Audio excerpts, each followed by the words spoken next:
Alrighty there, folks, and welcome to the Chronicle Podcast channel. This is episode 31, Birth of the Three Kingdoms Period, Part 1. Now, you may have already realised that I'm going way over just one episode for the Three Kingdoms period, and it wasn't on purpose. It's just, other people wanted to speak to me about the Three Kingdoms, and I thought I might as well just go full romance mode with it and just, take it from there. So, in today's episode, I will be focusing a lot more on court politics and how that allowed the Eastern Han Dynasty to collapse, thus giving birth to the Three Kingdoms period.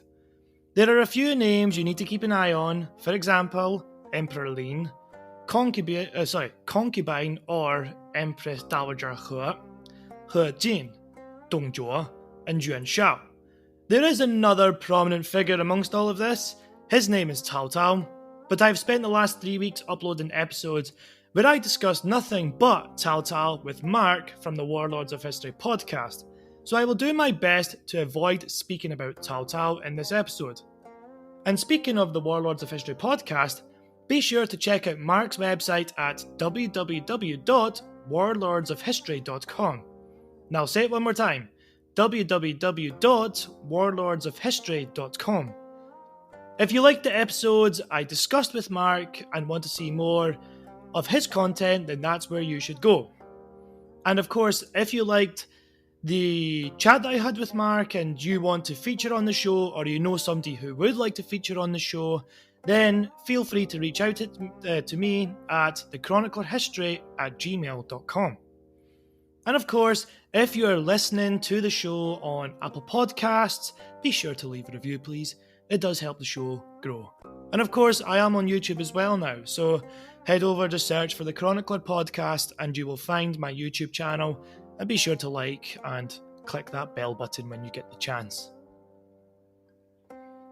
So the last time it was just me speaking on the show, I got to the Yellow Turban Rebellion, or Huangjin as it is also known. Now you think, what would happen after a massive rebellion like this is that it's a good time to reform. But the Eastern Han Emperor of the time, Emperor Lin, did no such thing. Emperor Lin, the imperial family, the eunuchs, and the scholars of the Han court were all too focused on a bitter power struggle to control the empire, and this will be the focus of today's episode. What also didn't help was the reliance of local warlords to deal with the rebellion, thus minimising the power of the central authority within the empire. So the year was 185, and the Han officials have just heard about the last of the Zhang brothers finally getting killed in battle. Hooray! Time to celebrate. But the problem was, nobody did really celebrate. Instead, they all focused on what they did before the rebellion, which was scheming against others within the imperial court. Emperor Lin's court was basically split by two factions, the eunuchs and the scholars. At this moment in time, it was the eunuchs who fared better than the scholars, and they controlled the levers of government. Of course, the scholars, with people such as He Jin and Yuan Shao pushing their cause, they were, pretty peeved off that the eunuchs were holding positions of political power, considering that, they weren't supposed to. The top 10 eunuchs, or 10 attendants, could get the information to the emperor first and even forged decrees in the name of the emperor, which did happen, by the way. It got so bad that even if the scholars proposed a policy, a pretty decent policy within court, the eunuchs would disagree with it simply because they didn't think of it first, and vice versa. An example would be when there was a famine due to the Yellow River flooding again, and a scholar named Lu Zhi proposed to the imperial government to send aid to those affected by the flood. A pretty reasonable proposal, I would think. But one of the 10 attendants, a man named Zhang Ran, disagreed with the proposal, stating that the imperial government couldn't afford to send aid to those people, and on it went. I find that quite ironic considering the amount of wealth the eunuchs had accumulated over the past 20 years or something. But there's only so much I could say. To be fair to Emperor Lin though, he may have favoured the eunuchs, but he did do a pretty decent job in trying to compromise between the two factions within his court. I mean, at the end of the day, he did inherit this position where this divide was already pretty clear. But then, of course, there was only so long that this could go on for. Both sides making some sort of a compromise, eventually would come to a head. And it did come to a head in the year 189 with the death of Emperor Lin. Now, here lies another problem. Emperor Lin had a split imperial court, but he also had competing concubines within his harem as well. The two candidates that Emperor Lin had to choose from for the throne were Liu Bian and Liu Xie. Liu Bian was supposed to be the best choice as he was the eldest, but Emperor Lin personally preferred Liu Xie as he seemed to be better able to run the country over Liu Bian. Now we have another problem. The emperor wants to favour a younger son, but what do his wives think? His mother, the Empress Dowager Dong, actually preferred Liu Xie, as she agreed with the emperor. Liu Xie seemed to be more talented than Liu Bian overall. But of course, what about Liu Bian's mother, Lady He? Of course she wasn't happy with the way things were going, and pleaded with the emperor to make Liu Bian the heir. Now this brief background may have you thinking that Emperor Lin was an indecisive fool, but actually he wasn't.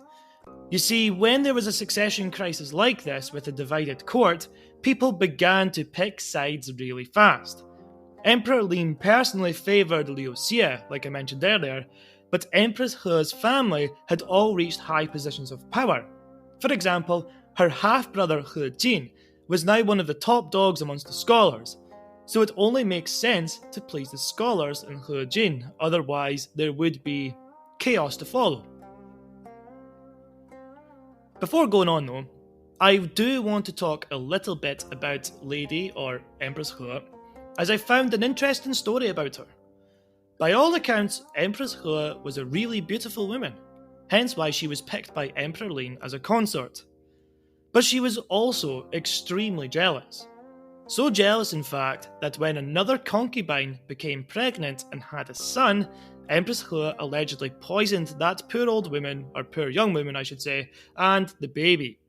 Emperor Lin was furious when he found out about this and wanted to exile Lady He, but it was the eunuchs who spoke up for Lady He's case, and she was pardoned. Also, in order for her own son to not meet the same fate, Lady He sent him away from the imperial court for a while to be educated, and then brought back to the court when he could defend himself a little bit better, I guess. As well as that, apparently, when Emperor Lin was on his deathbed, concubine He pleaded for her son to be installed as heir, rather than comforting the guy who was supposed to be her husband and, just let him die. Regardless, Empress He, backed by powerful eunuchs, and her brother He Jin, got her wish and her son was installed on the throne on the 15th of May 189 AD as Emperor Shao, or in Chinese, Han Shao Di. Consort He was now Empress Dowager He. But just remember this, the eunuchs did Empress He a solid there, and she didn't forget that. So when the inevitable happened, where rivalries soon broke out over between the scholars and the eunuchs once again, Empress He favoured the eunuchs over her half-brother He Jin. I will try my best to break this down as simply as possible, so here it goes. The former Empress Dowager Dong and Liu Xie were kept in the imperial palace, but were basically under house arrest. The Empress Dowager favoured the eunuchs, and the emperor himself, Emperor Shao, actually favoured his uncle, He Jin, backed by Yuan Shao and the scholar faction. So of course we could already see dividing lines happening as soon as there's a new emperor on the throne.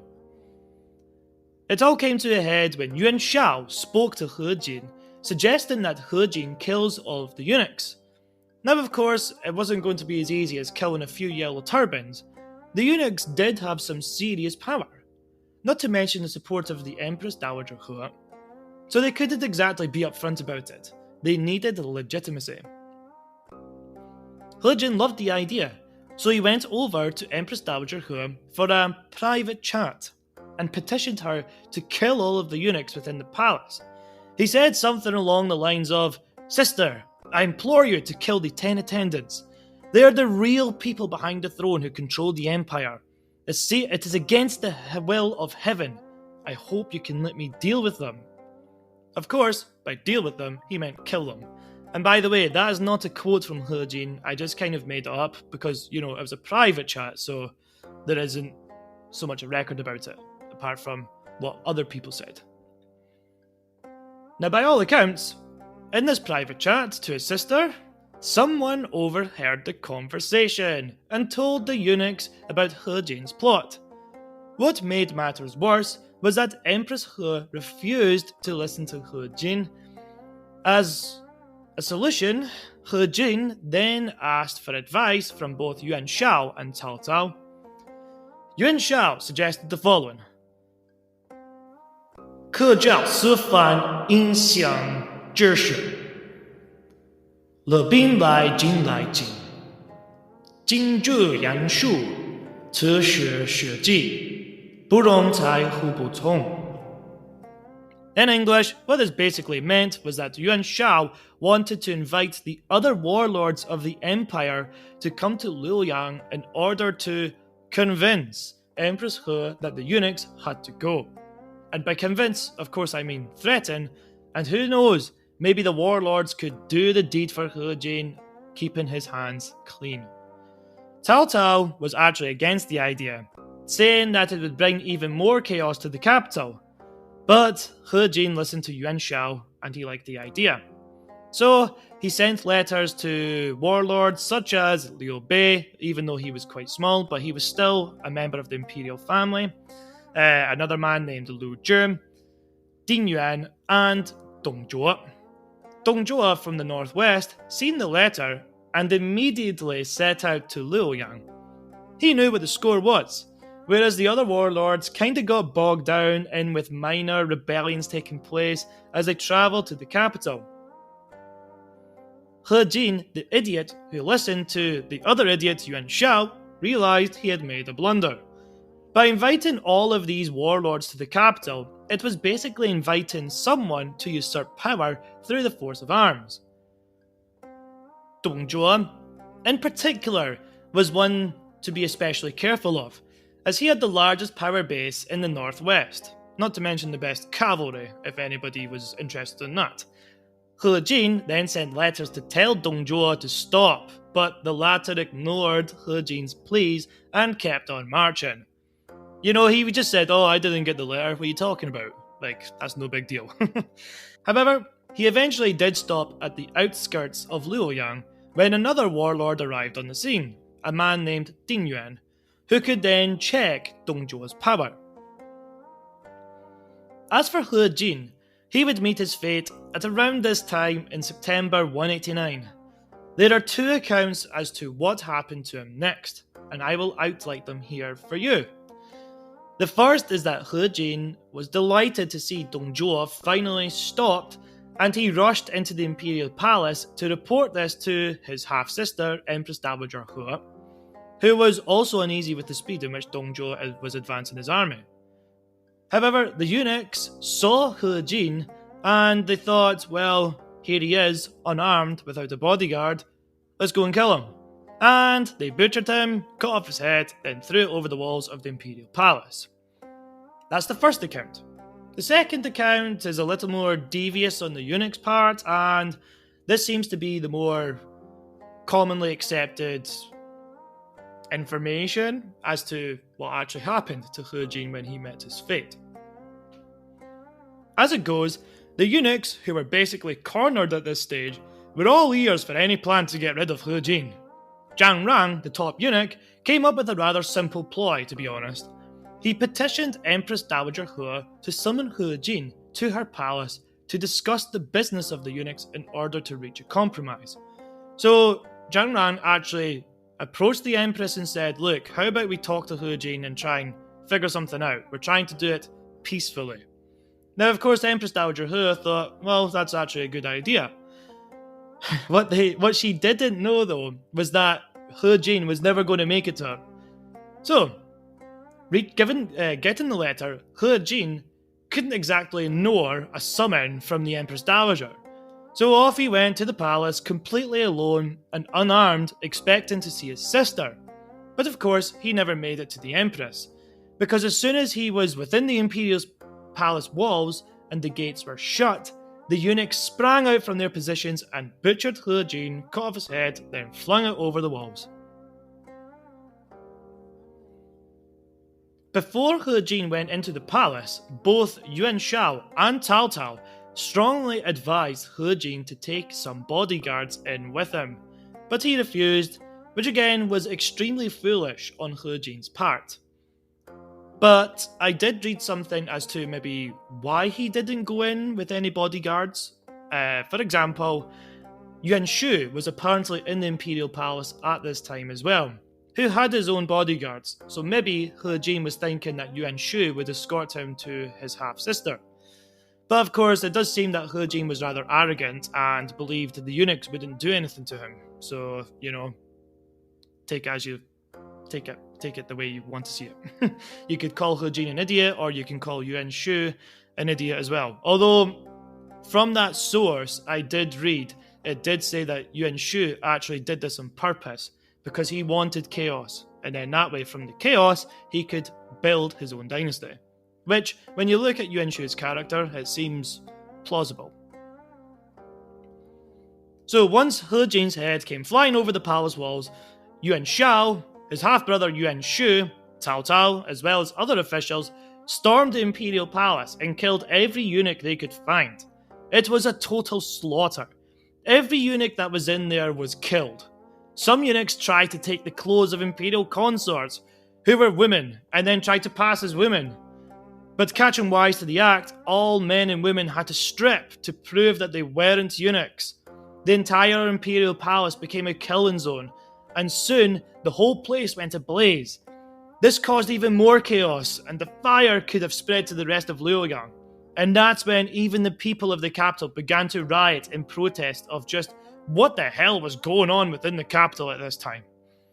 It's also worth noting that Yuan Shao's personal tally, or personal bodyguards tally, of killed eunuchs was over 2,000.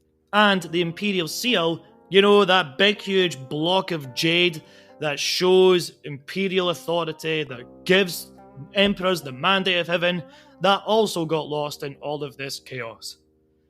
Many more eunuchs died in the hands of Yuan Shu and Cao Cao as well, bear that in mind. But the eunuchs who didn't die?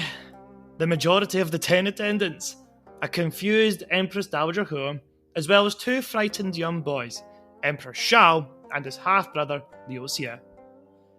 The small group may have been able to get away from the chaos within the Imperial Palace, but they soon fell into the hands of Dong Zhuo, who kindly escorted everyone back to the capital. Apparently, when Dong Zhuo asked Emperor Shao what happened, he didn't say anything as he was too afraid to talk.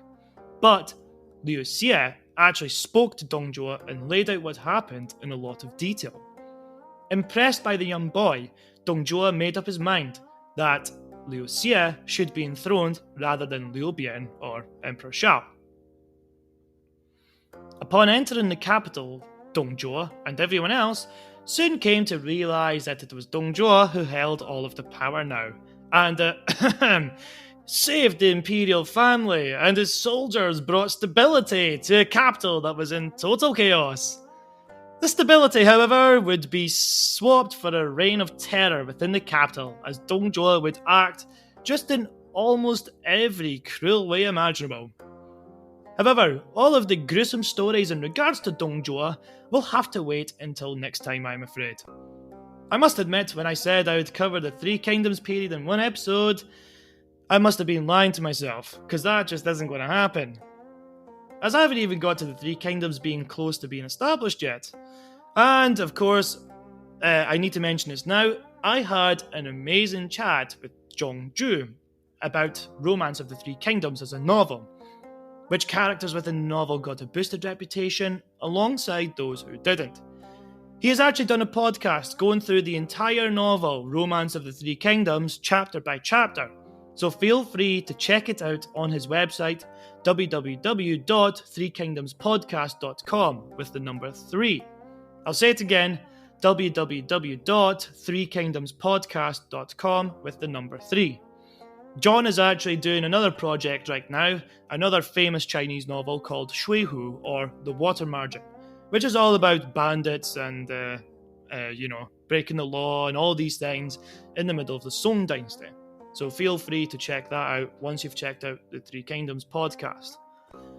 But I will publish that discussion with John after I get through this extremely confusing yet fascinating period in history. So I will leave you there, and I hope you enjoyed this episode. And until next time, thanks for listening.